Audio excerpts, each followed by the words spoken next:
It's 2025. The world has changed in so many ways, but some things remain the same. We still have to balance work, family, and personal growth, even if the setting is a bit more futuristic. I'm Jim, just your average guy working from home.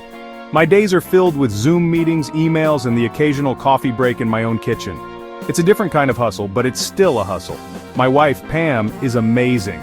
She's the glue that holds our family together. Whether she's managing her own work or taking care of the household, she does it all with a smile. We're pretty happy, except when we're not. Like any couple, we have our ups and downs. Sometimes it's the little things that cause the most friction. Lately I've been thinking about this verse, 1 Peter 3:7. It talks about husbands understanding their wives and treating them with respect. It's a simple concept, but putting it into practice can be challenging. It's about husbands understanding their wives. This means really listening, being present, and showing empathy. It's not just about hearing the words, but understanding the feelings behind them. Sounds easy, right? Not always. Sometimes life gets in the way. Work deadlines, personal stress, and even our own egos can make it hard to truly connect. See, the other day, Pam asked me to fold the laundry while she made dinner. Simple enough, right? But in that moment I was so caught up in my own world that I didn't see the bigger picture, but I was in the middle of this super important spreadsheet. At least it felt super important at the time. I was crunching numbers, trying to meet a deadline, and I thought, I'll get to the laundry later. Well, at least I thought it was important at the time. In hindsight, I realized that the spreadsheet could have waited. What was really important was helping Pam and showing her that I value her efforts. Let's just say, Pam wasn't too thrilled when she saw that mountain of unfolded clothes later. It was a wake-up call for me. I realized that understanding and supporting each other is a daily practice, not just a one-time thing, so I'm trying to do better. I'm learning to balance my work and my responsibilities at home. It's a journey, but with a little bit of effort and a lot of love, I know we can make it work. After all, it's not just about getting things done. It's about doing them together, supporting each other, and growing stronger as a team. And that's a lesson worth learning, no matter what year it is. I'm starting to realize that understanding your wife is like speaking a whole different language. It's not just about the words she says, but the meaning behind them. It's like trying to decipher a complex code, where every gesture, every look, and every word has a deeper meaning. It's like she'll say, "Honey, do you think it's cold in here?" And while it sounds like a simple question, there's so much more to it. It's not just about the temperature, it's about her comfort, her feelings, and maybe even her need for a little extra attention. And I'm thinking, is it a trick question? Should I check the thermostat? Or is she hinting at something else entirely? Maybe she wants me to notice her discomfort without her having to spell it out. It's a delicate dance of understanding and empathy. Little did I know, she just wanted me to grab her a sweater. It seems so obvious in hindsight, but in the moment it's like trying to solve a riddle. The solution is simple, but only if you know how to look at it from the right angle. Who knew? It's all about reading between the lines, picking up on those subtle cues. It's about understanding that sometimes, what she says isn't what she means, and what she means isn't always said out loud. It's a skill that takes time to develop, but it's worth the effort. It's like a secret code, and I'm determined to crack it. I've started paying more attention to the little things, like the way she fidgets when she's uncomfortable, or the tone of her voice when she's trying to hint at something. It's a learning process, but I'm getting better at it every day. I mean, I love this woman, and I want to make her happy. It's not just about solving the puzzle, it's about showing her that I care enough to try. It's about making her feel understood and valued, even in the smallest of ways. Plus, a happy wife makes for a happy life, right? It's a cliche, but there's truth in it. When she's happy, it brings a sense of peace and joy to our home, and that makes all the effort, all the decoding, and all the learning worth it. Because at the end of the day, it's about love, understanding, and connection. So, the other day, Pam asked me to pick up her favorite snacks from the store. Sounds simple, right? Wrong. I walk in, overwhelmed by the sheer volume of chips and dip. I mean, who knew there were so many flavors of hummus? I panicked and came home with a bag of pretzels and some generic salsa. Let's just say Pam wasn't impressed. Turns out those snacks weren't just snacks. They were her comfort food, her stress reliever, her little piece of happiness after a long day. I learned a valuable lesson that day. Never underestimate the power of the right snack. I'm trying, really trying, to show Pam I honor her. It's not always about grand gestures though. Sometimes, it's the little things that mean the most. Like taking out the trash without being asked or making her coffee just the way she likes it. It's about paying attention to the details, you know? Sure, I might burn the toast sometimes, and my attempts at a romantic bubble bath might end up flooding the bathroom. But hey, it's the thought that counts, right? At least, that's what I keep telling myself. We try to have a regular date night, just the two of us. This week, I decided to surprise Pam with a home-cooked meal. I found this fancy recipe online for lobster thermidor. Sounded impressive, right? Well, let's just say things didn't go exactly as planned.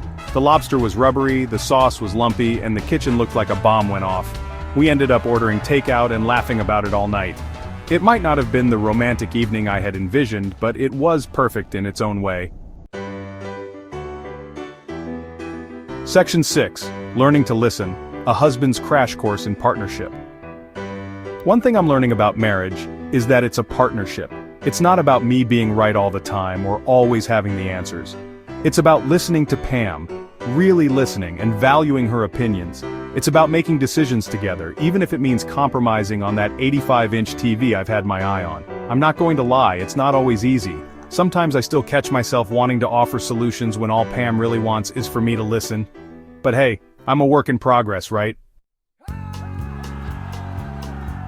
Section 7. The power of two embracing collaboration in marriage. You know, two heads are better than one, especially when it comes to marriage. When Pam and I work together, we can accomplish anything. It's like we become this unstoppable team, tackling life's challenges with humor and grace. Plus, it's a lot more fun doing life together than trying to navigate it solo. I'm starting to see that marriage is like a dance.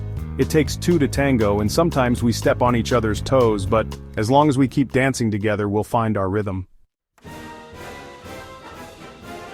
Section 8. Finding humor in the journey.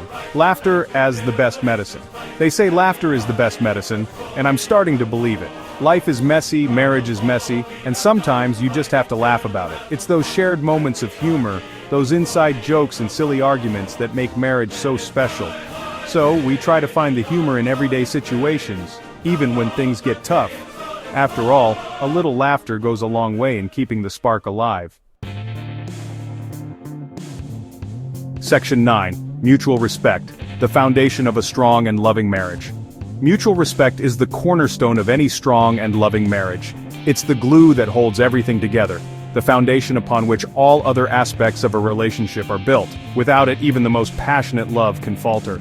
But with it, couples can weather any storm, face any challenge, and come out stronger on the other side. I'm no expert on marriage, but I'm learning that mutual respect is key. It's not just about agreeing with each other all the time. In fact, it's often in our disagreements that we learn the most about each other and ourselves. Respect means listening, truly listening, to what the other person has to say, even when it's hard. It means valuing their perspective, even when it differs from our own. It's about treating each other with kindness, even when we're disagreeing. Kindness is not just about being nice, it's about being considerate and compassionate. It's about recognizing that the person you're with is human, with their own set of fears, hopes, and dreams. It's about giving them the benefit of the doubt and assuming the best in them, even when things get tough. It's about valuing each other's opinions, even if we don't always see eye to eye. Every person brings their own unique experiences and insights to a relationship. By valuing each other's opinions, we create a space where both partners feel heard and understood. This doesn't mean we always have to agree, but it does mean we approach our differences with an open mind and a willingness to learn from each other. It's about supporting each other's dreams, even if they involve opening a cat cafe. Dreams are what give our lives meaning and direction. When we support each other's dreams, we show that we believe in each other and that we're willing to invest in each other's happiness. This support can take many forms, from offering a listening ear to providing practical help and encouragement, or starting a worm farm. No dream is too big or too small when it comes to supporting the person you love. It's about being there for each other, no matter what. It's about celebrating each other's successes and being a shoulder to cry on during the tough times. It's about being a team, in every sense of the word. I'm still figuring this whole marriage thing out, one day at a time. Every day is a new opportunity to learn and grow together. There will be mistakes and misunderstandings, but there will also be moments of joy and connection that make it all worthwhile. The important thing is to keep trying, to keep showing up for each other, and to keep believing in the love that brought you together in the first place. But I do know this. I love Pam more than anything. Love is the driving force behind everything we do. It's what motivates us to be better, to do better, and to keep going even when things get tough. It's the reason we choose to spend our lives with someone, to build a future together, and to create a life filled with meaning and purpose. And I'm committed to honoring her, understanding her. Commitment is about more than just staying together. It's about actively working to understand and honor each other. It's about making the effort to see things from your partner's perspective, to appreciate their strengths and to support them in their weaknesses. It's about being there for each other no matter what, and making her laugh every single day. Laughter is one of the most powerful tools we have in a relationship. It brings us closer, helps us to see the lighter side of life, and reminds us of the joy that brought us together in the first place. Making each other laugh is a way of saying, I see you, I appreciate you, and I want to share this moment with you. Because at the end of the day, that's what really matters. It's the love, the respect, the support, and the laughter that make a marriage strong and lasting. It's the little moments of connection, the shared dreams, and the unwavering commitment to each other that create a foundation that can withstand anything. And that's what makes a marriage truly beautiful.